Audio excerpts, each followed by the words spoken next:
Ever had a chat with a woman that washed out faster than it began?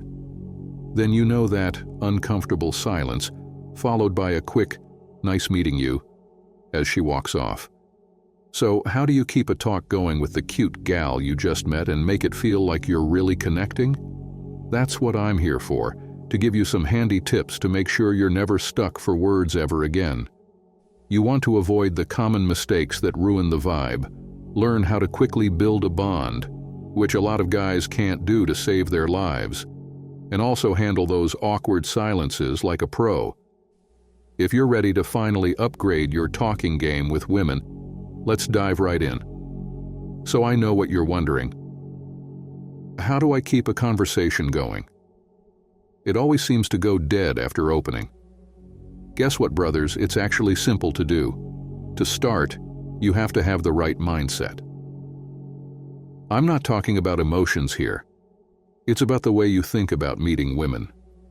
Most guys go into a conversation with an attractive woman trying to impress her. It's always about what they do, what they have, who they know, and how interesting they are. Their entire thought process put into one sentence is somewhat like this: "Look at how cool I am. I do stuff." This is an insecure way to present yourself to a woman. It demonstrates a lack of confidence and projects insecurity. It is the try-hard approach to attracting women. And I'm sure you know, try-hards are never cool. A cool guy is cool without having to demonstrate anything. He has presence, energy, and doesn't try to impress others. It's the fact that he doesn't try to impress others that creates a strong impression. He's not needy. He doesn't have to act to get attention. In a conversation, he talks about things because he wants to. He also never gives away too much information about himself at first. There's a bit of a mystery about him which leaves an information gap, and that creates curiosity. Now, on to the reason why you run out of things to talk about. Guys run out of things to talk about because they're trying to think of things women want to hear. This means scrutinizing all of your thoughts, trying to find something special, something that will impress her. That's a surefire way to create a mental block and stump the conversation. It's also a horrible way to have a meaningful conversation. When you're talking to your friends, do you ever worry about running out of things to say? Neither do I. The reason is because we don't care about saying the wrong things to friends. We talk naturally and carefree. It's easy to get stumped and run out of things to say if you care too much about someone liking you. If you talk and clear your mind of the need to impress others, it becomes so much easier. Of course, that's nice to say, but most guys also want a technique or structure to follow. Don't worry, I'll be telling you that as well. But first, you must understand that to have a conversation that flows without awkward breaks, you must focus on her favorite topic, and that is herself. Everybody loves to talk about themselves. If you focus on her, she'll think you're the most interesting man in the world. It also makes it easy to find a topic to talk about because the topic will always be her. This makes sense in more ways than one. You're talking to someone new and should learn about her. A lot of quote-unquote dating coaches advise not to say boring things like, "What do you do?" But that is garbage dating advice. It's not what you're saying that's most important, it's how you say it. Allow me to elucidate that with a scenario. Imagine you're a woman with someone walking up to you at a party. Just do it for the sake of this example. His shoulders are rolled forward, head is down, and he's looking at the ground. Not only that, but his hands are in his pockets. He also walked up to you, turned at an angle instead of standing squarely facing you. He doesn't make eye contact, and when he speaks, it's very quiet and without enthusiasm or energy. Sounds depressing, right? And I haven't even gotten into the conversational topics yet, but the image of a depressed person with no confidence is clear. You would assume that this person would be talking about how his mother just died, or maybe that he's going through a breakup, but no. This person starts talking about the raise he just got, and he's going on a 1-month vacation to Mexico. I'm really excited. I just got a huge raise, and I'm going to enjoy the hot sun on a beach in Mexico. Life is really going well. Keep in mind that he is saying this while looking at the ground, shoulders rolled forwards and his hands in his pockets. That person's voice has no life in it either. Would you believe his words over his body language? It's an image that's not congruent. Most people would be highly suspect about how authentic he's being. Now, onto the robust framework you've been waiting for, the snowball technique. Here is a technique which will ensure that you don't run out of things to say.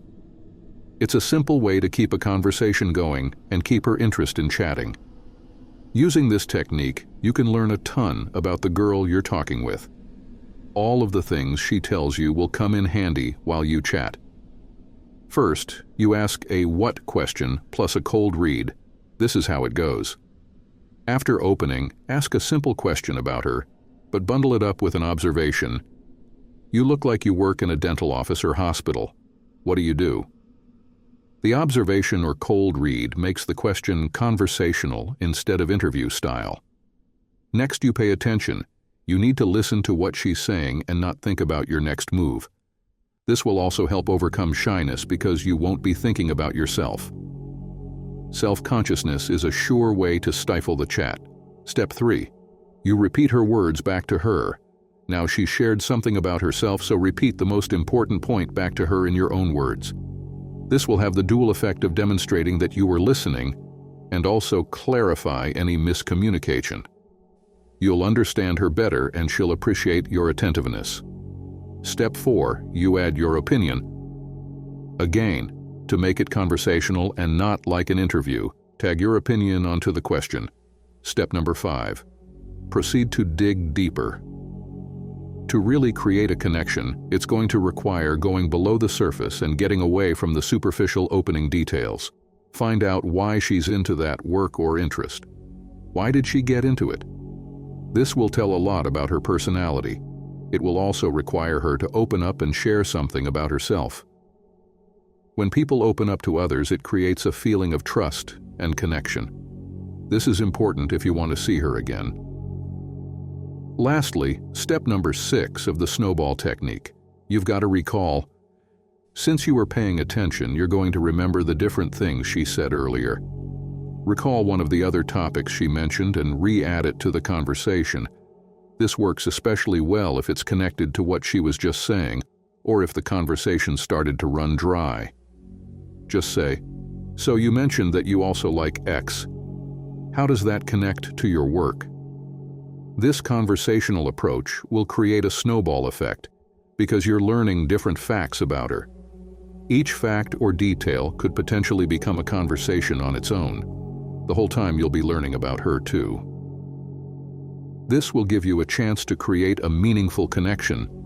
By now, you should have tons to talk about by focusing on her. If you've already been chatting for a bit, you might want to end the conversation on a high note. No reason to drag it on too long. Tell her, "I've got to get going, but we should have a coffee sometime." That's a good way to end the conversation and get her number. And remember, if during the conversation you hit a spell of awkward silences, it's not the end of the world. Awkward silences don't mean death to a conversation. What matters is how you react to it. If there is silence, just smile a bit, pause to give yourself space to think, then ask another question. A lot of the time, she'll end up filling in the silence. Just don't rush to fill the gap. Always stay calm, cool, and collected. Confident guys aren't worried about a little silence. Well then, there you have it. Thank you for tuning in. Make sure you support the channel down below by dropping a like and subscribing for more content in the near future. See you in the next one. Stay blessed.